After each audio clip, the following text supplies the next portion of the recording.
Selamat pagi Bapak Ibu Saudara sekalian. Bagaimana kabarnya pagi ini? Kami berharap semuanya di dalam kondisi yang baik, sehat, dan kita bersyukur. Dan saya yakin kita bersukacita karena kita menyambut hari yang baru pemberian Tuhan. Marilah sebelum kita memulai hari ini, di dalam renungan sapaan iman pagi ini, kita boleh sedikit membaca dan merenungkan firman Tuhan. Sebelumnya marilah saya ajak kita semuanya untuk berdoa. Mari kita berdoa. Bapa kami, di dalam nama Tuhan kami Yesus Kristus, kami bersyukur Tuhan telah membangunkan kami di pagi hari yang cerah ini. Hari baru pemberian-Mu ini Tuhan, kami sungguh bersyukur. Di dalam setiap kondisi kami masing-masing, kami boleh mengingat setiap kasih setia Tuhan, dan kami percaya setiap hal yang sudah Tuhan taruhkan di dalam hidup kami membuat kami semuanya boleh bersyukur. Pagi ini Tuhan, kami hendak merenungkan firman-Mu. Kiranya Tuhan boleh tuntun, Tuhan boleh pimpin lewat firman yang akan kami dengarkan, lewat firman yang akan kami baca pagi hari ini. Terima kasih Tuhan Yesus, di dalam nama-Mu Tuhan kami berdoa dan bersyukur. Amin. Bapak Ibu Saudara sekalian, pagi ini kita akan membaca perenungan kita, bagian firman Tuhan yang kita ambil di dalam 2 Korintus pasal yang ke-9. 2 Korintus 9 ayat 6 dan 7 yang demikian.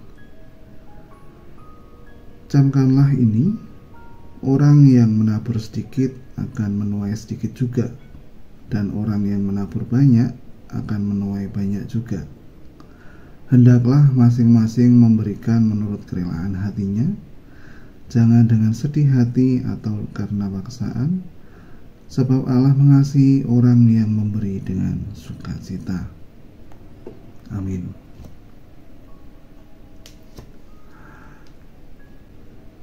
Renungan saat ini akan saya awali dengan cerita tentang seorang yang terkenal. Bapak Ibu Saudara sekalian tentunya mengenal siapa Bill Gates. Saat itu ada seseorang yang bertanya pada Bill Gates. Pertanyaannya apa? Adakah orang yang lebih kaya darimu? Bill Gates menjawab hanya satu orang. Bill Gates mengungkapkan bahwa beberapa tahun yang lalu, saat dia belum menjadi orang terkaya di dunia, dia pernah datang ke salah satu bandara di New York. Kebetulan dirinya ingin membaca suatu surat kabar yang dijual di situ. Pada saat ia ingin membeli surat kabar itu, ternyata uangnya tidak cukup. Tiba-tiba seorang laki-laki berkulit hitam memberikan koran itu secara gratis.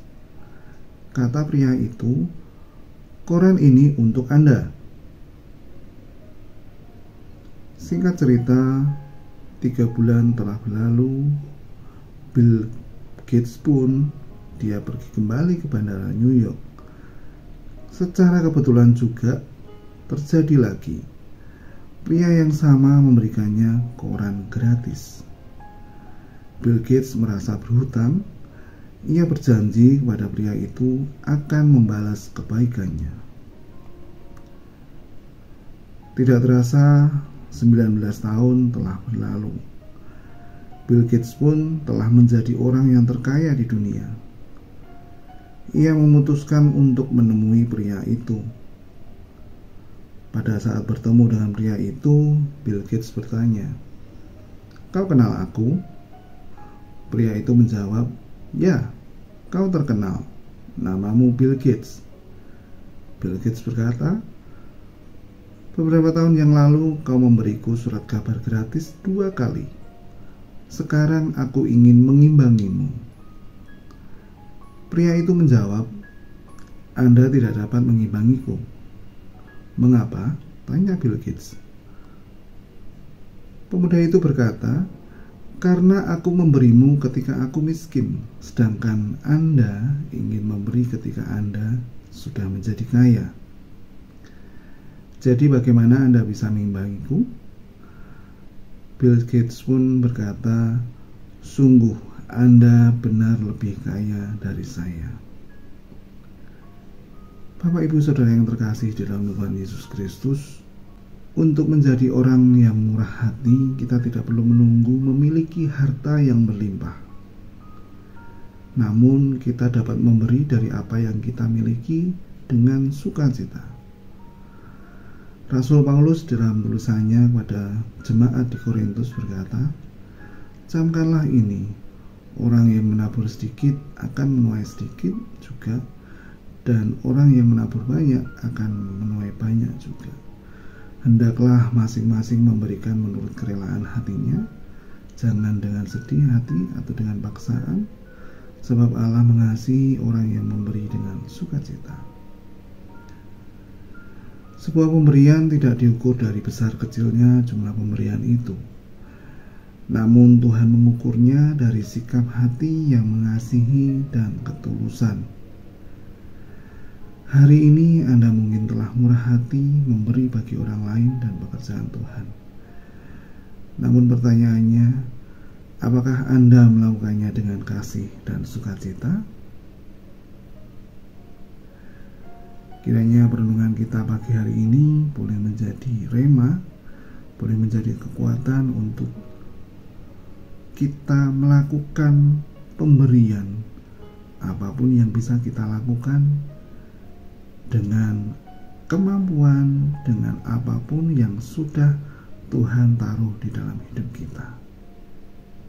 Kiranya Tuhan boleh memberkati dan menyertai Bapak Ibu Saudara sekalian di sepanjang hari ini, terlebih di sepanjang hidup Bapak Ibu Saudara sekalian. Tuhan Yesus memberkati.